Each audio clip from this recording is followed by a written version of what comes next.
How you doing? Hi, Abdul.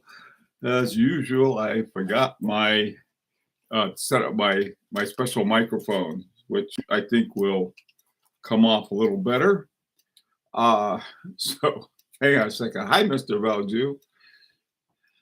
Hey, Thomas. Okay, let's get going here. Here we are. This is my due to my training in special broadcasting. I know all about these things. Okay, hang on. There you go.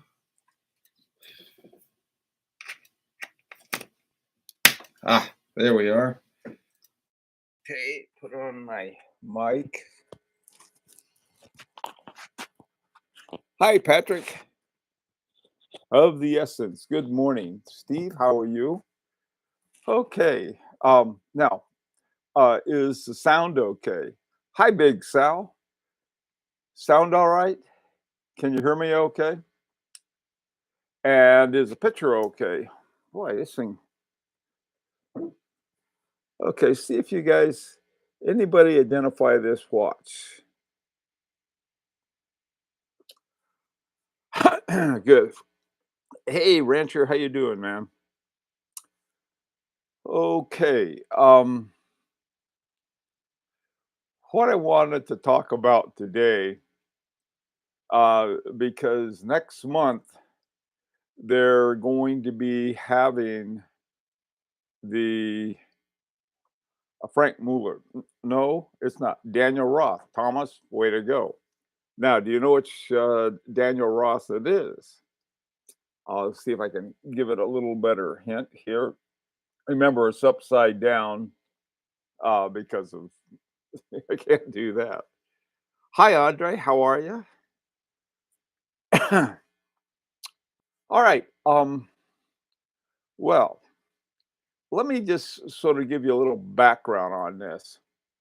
There was some discussion going on. I forgot what it was. And there you got it, Rancher. Uh, hey, Thomas. Um, I see these guys say, "Wow, the whole thing is fixed. It's rigged." I mean, like, okay, let's see the evidence for that. And then other people say, "No, it's a very fairest measure we have," and blah blah blah. So all of those two things, and of course, neither side seems to be presenting much evidence. The one person that I know well, who was a judge at the Grand Prix d'Horlogerie, said, "Yeah, it is. It's very complicated. I mean, it's not like you go in there and you say, 'This is the best watch, and I'm going to pick this one.'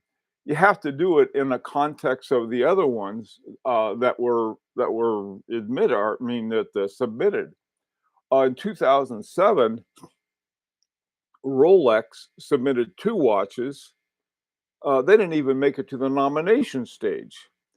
And I think had Rolex been a little savvier about it, like we are, they would have put it in a different category. And and I think that there is some strategy involved in terms of choosing where to go. Now, one can say, well, look at the categories they have, and they keep changing, and so on and so forth. And that's very true.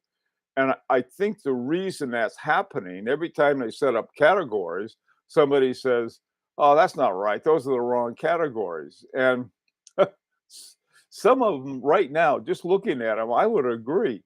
I think that the iconic categories is that they ought to change the name that we've run out of ideas category, but that's me. Other people say, well, it's important to have an iconic category because, and I don't know what the because is. Um, So I think it's important for us not to say, definitely there is or definitely there isn't. I think you have people who are trying to make up their mind and within a certain context. Now, I mentioned those 2 Rolexes that got creamed. I mean, first of all, they put them both in the same category. I forgot which ones they were. This is back in 2007, and they were good watches. I mean, they might win in another category, but they put them in one that's sort of a meat grinder of a category.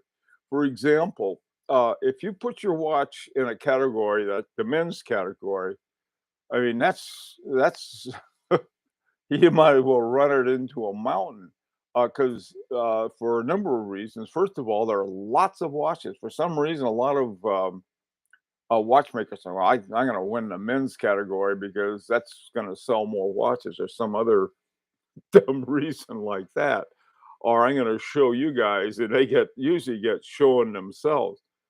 Um, so and this is of course evolved over time. I mean, this has been 20 years. This is started in 2001, so this would be the 20th, actually the 20th Grand Prix.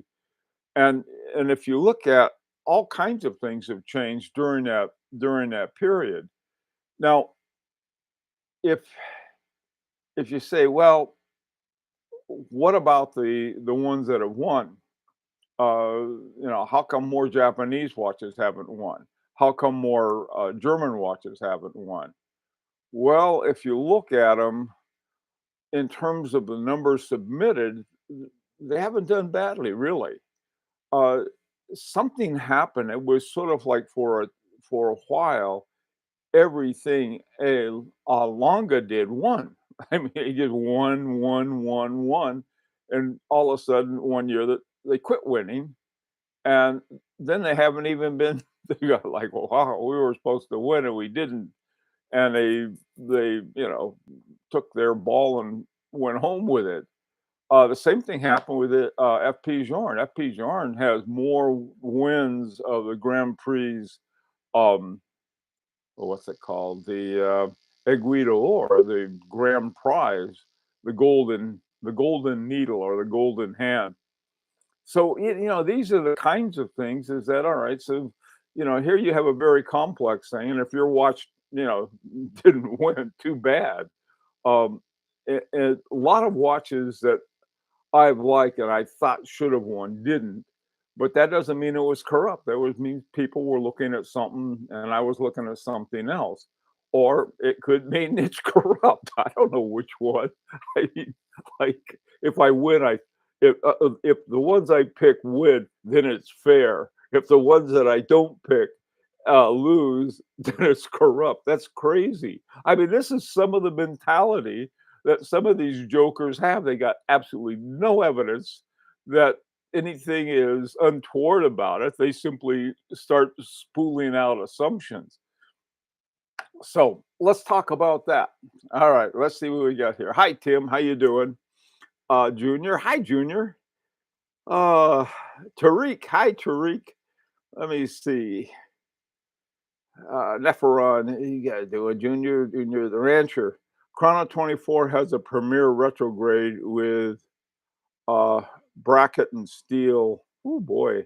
Spare salmon dial for 10.5. Thank you. Let's see. What other relevant news do we have? That was okay. I am so glad the palm dial didn't get put into any category. Palm dial. Okay, heads I win, tails you lose. Yeah. Hey, Johnny. Uh, Abdul, what you guys are talking about? Okay, so all right, do this. How about this? Uh, Thumbs up if you think it's fair and square. Thumbs down if you think it's rigged. And I don't know what to put if it's somewhere in between. Um, okay, all right, John, you got a thumbs up. You think it's I of the essence, dunno, yeah, I know. This is something I think the important thing is if we don't know, Oh, we're not sure, we ought to take a look at it, saying, "Hey, let's look at these things. Maybe there's something that we missed." You know? The reason that this is important to me, the most important thing that we can get from the Grand Prix d'Horlogerie de Genève, besides learning how to pronounce it correctly, is that you have, um, you have an opportunity to learn a lot about watches. Now, in looking at how a lot of the watch companies have presented their watches, now there you can find some snaky kind of behavior, really snaky and slimy, in my opinion. They had they have nothing to do. They do one thing, like maybe the hand. We did the hand, you know, or hey, I did the guilloche. I know how to work a guilloche machine. Like, whoa, something like that.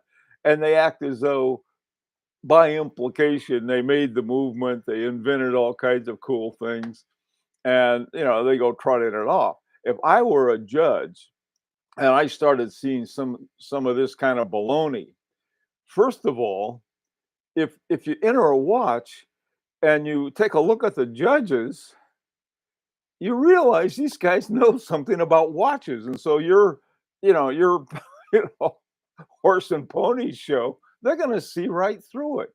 So if you say, "Well, we have a highly modified ETA 2892," or you don't even mention that, "We have a Swiss made," you'll see that. "We have a Swiss made movement," and it's a Solita or an ETA or something like that.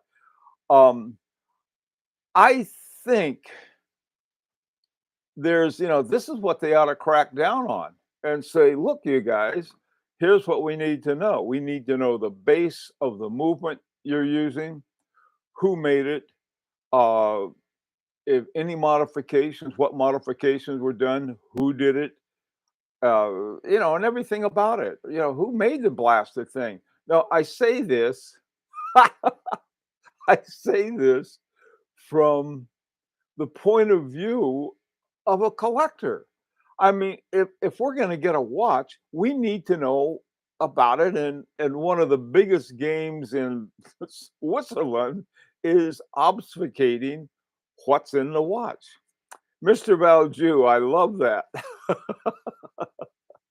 That's funny. Andre, you sort of lost me with your camel and the snake. Hi, Roman, how you doing? Somehow fair with some mandatory policies. Yeah, I think one of the things that if it is rigged or is sort of slanted in one direction or another is the categories they have. For example, they used to have a sports category, and in the sports category, you could put a diver, you could put a pilot's watch, you could put a one of like a Daytona, something like that. Sort of motorsports thing. But then they just have diver. Okay, why did they just have that? I don't know. Hey, John, Tudor says it's not rigged. Tudor's an interesting thing. Here you've got all of the power and clout of Rolex. Now, let me say this on Rolex's behalf.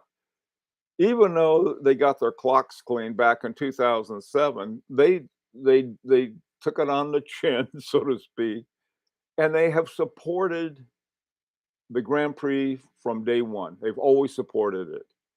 And so, hats off to them.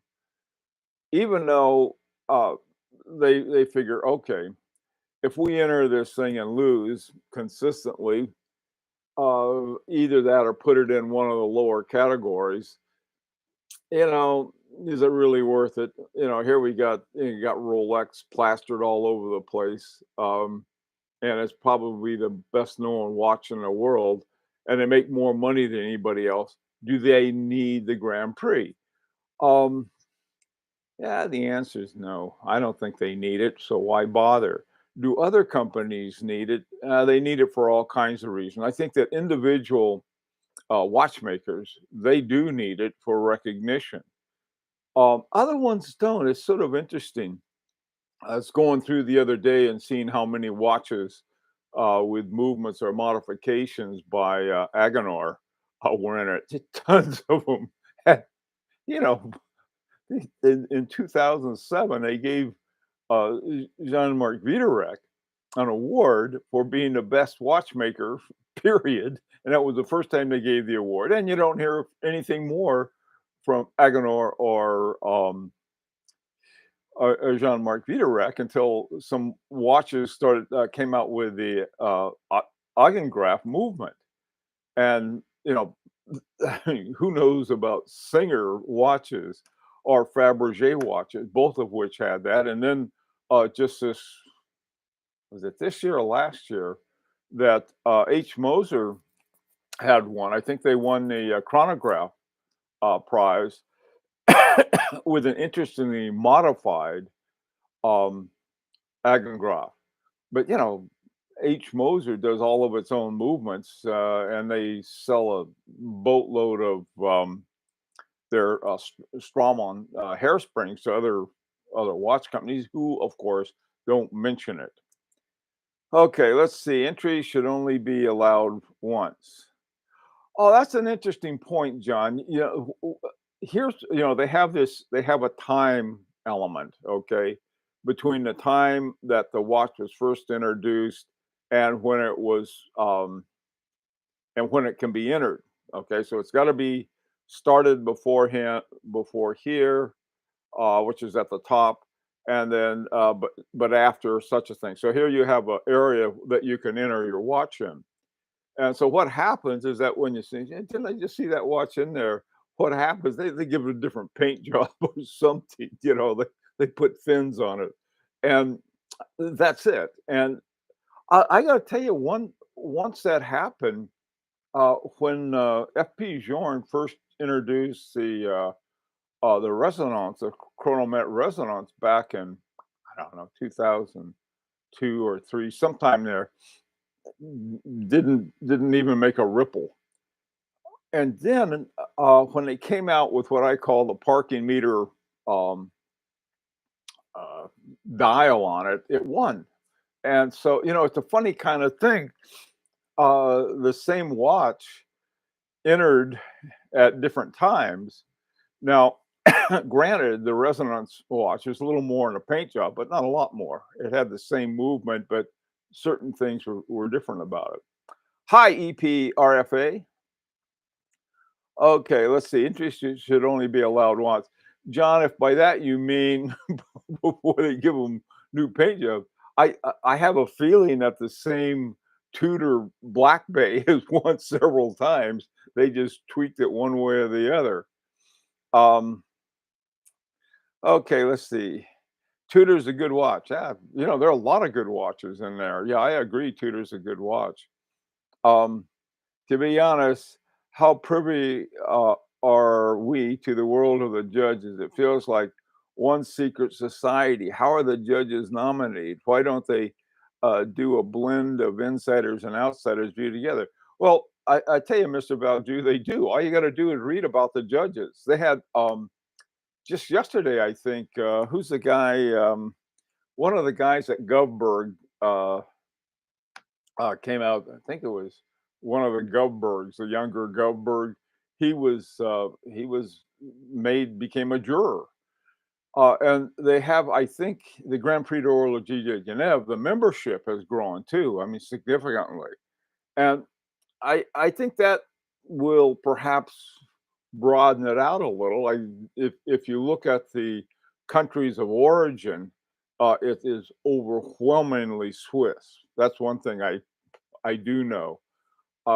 Is that a bad thing? Well, when you consider the watches of the world are overwhelmingly created by the Swiss, not counting the billion ones that like Siegel produces in China. But there's Seiko is also a big one. Citizen. and all of they've won prizes, but only in certain categories, and that's another kind of thing. They can win, but don't try to horn in on on the big stuff. No. Okay, let's see some other of those smart comments. Um,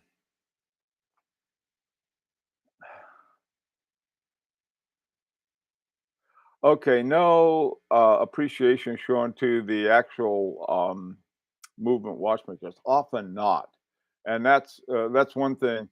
I think if a company does that, they have a better chance of winning. You take a company, for example, like Harboring 2. Harboring 2 has won 4 times. Here's this little company with Maria Harboring and her husband Richard, and their dog Spot or whoever else is running that little country in some little town in Austria, um, just south of uh, Saxony in Germany. Uh, why have they won so many times? And why and even when they don't win, I don't know of a time when they didn't make the nominations level. I mean, here's this well, what kind of clout do they have? They don't have any clout. They're not there's I think 2 distributors in the US, one in California and one in Pennsylvania. But otherwise there's really not so it's not like, Richemont says, okay, we want these guys to win and they win. I don't think anyway. Um, okay. Richard and Maria Harbring were certainly not enough. Yeah, right. That good point, Howard. Yeah, that's exactly right. What do you get up there? We're going to smack you guys around if our watch doesn't win. You know, I don't think that happened. Could you please post your email address? Uh, I'm not on Instagram. Yeah, I rarely use my Instagram. Yeah, I've been really very crazy busy lately, so here's my email for you.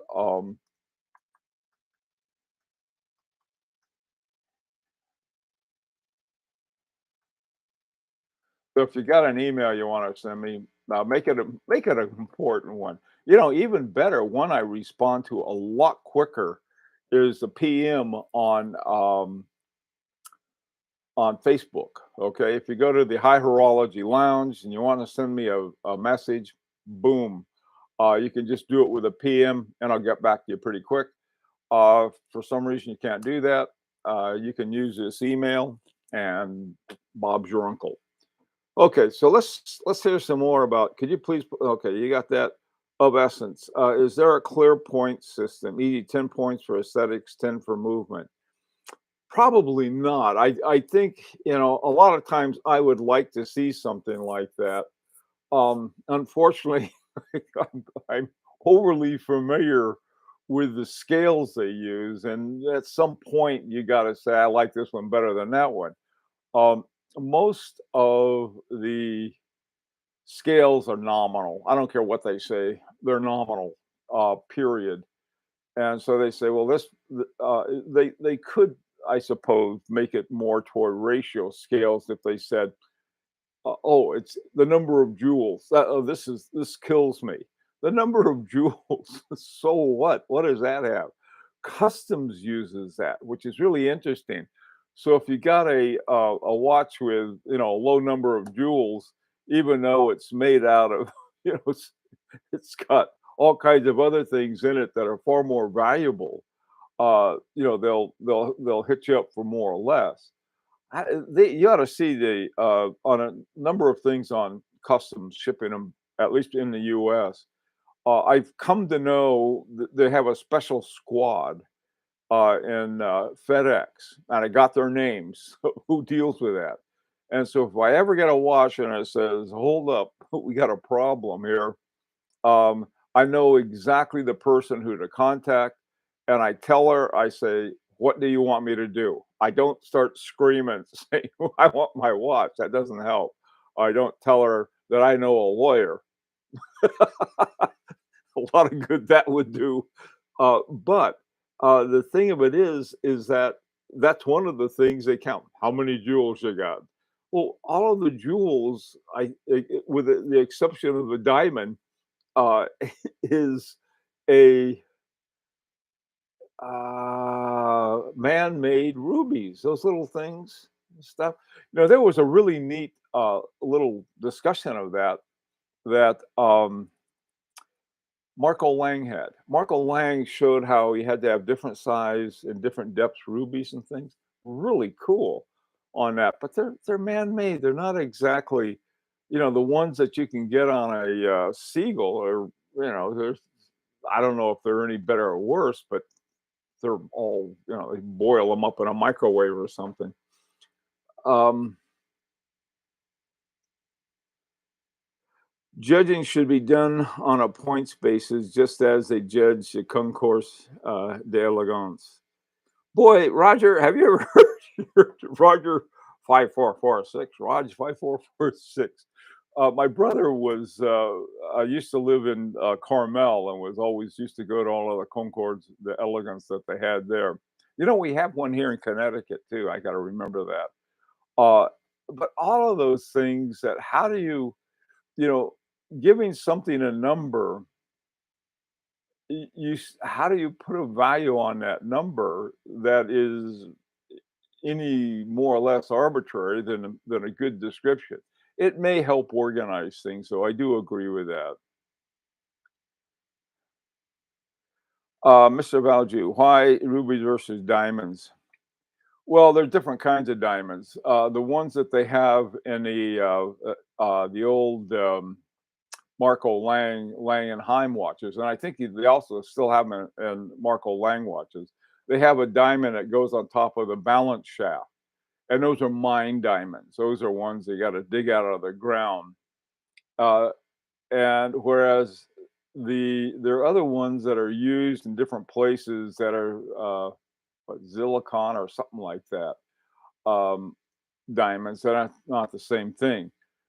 The the problem, Mr. Valju, isn't rubies versus diamonds so much as it is the customs has a totally archaic version that they never changed, and nobody there knows how to change it in terms of evaluating the value of a watch. Now, you can take you could take a Kerry Wooten Lannen watch made of stainless steel and a time only, and you could compare it with a solid gold, I don't know, Acme watch that has all kinds of far more jewels, man-made or otherwise.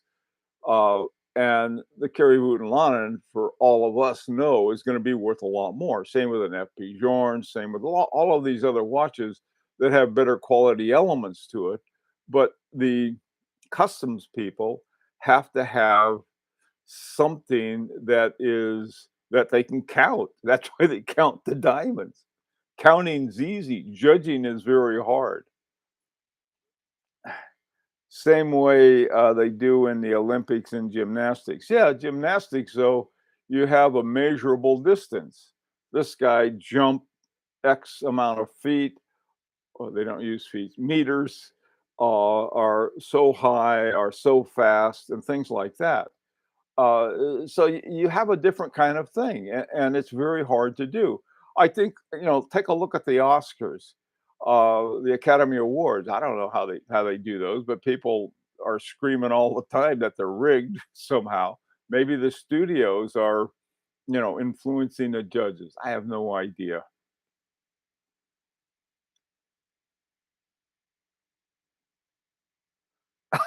Oh my God.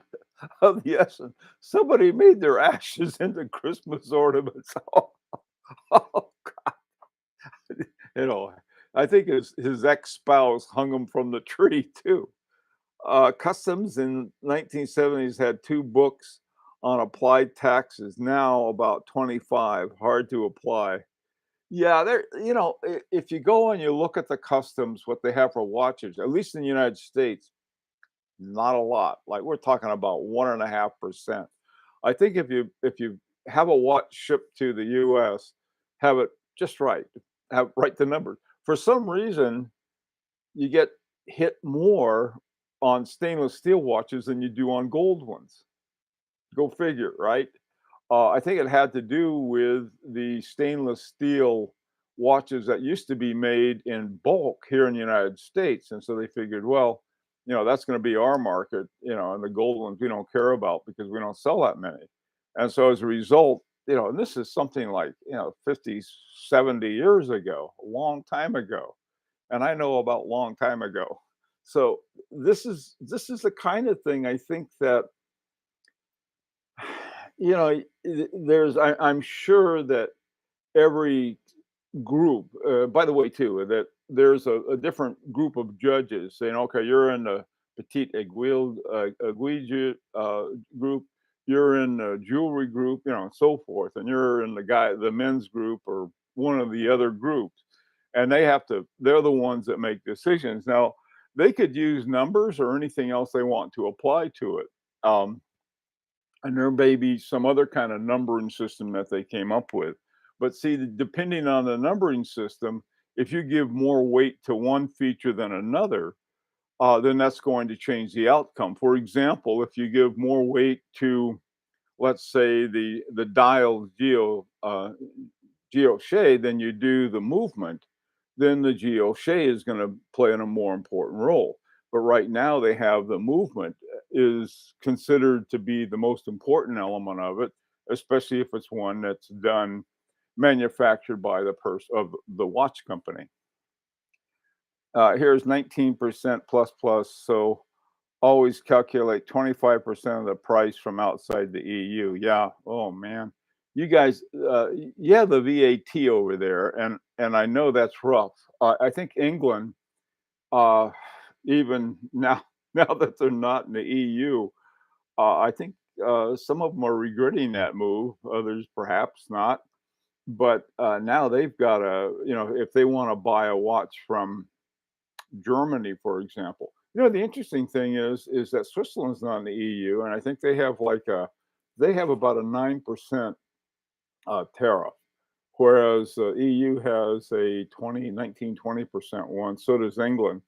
United States doesn't. They have a different tax system. We just tax the poor. Okay, let's see.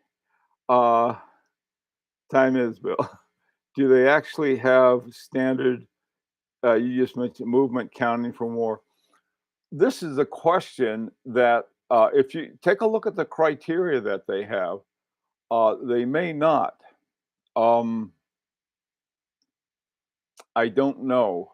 They say these are the things we look at. Now they may give it to the jurors and say, look, these are the things that are important to look at. Okay, it's frying pan time. Thank you. Rancher, you must be busy. Thanks anyway, guys. Well, listen, let me know what you think. And thank you all for coming. Everybody stay safe. And oh, by the way, if you're going to New York, you're going to the Watch Time show this weekend or next weekend. I hope to see you there. This January, not January, good grief, October 22nd, 23rd, and 24th, New York City, Gotham Hall. It's really have had a good time, and so they're sort of reopening it again. I like to support them. Hope to see some of you there. Take care.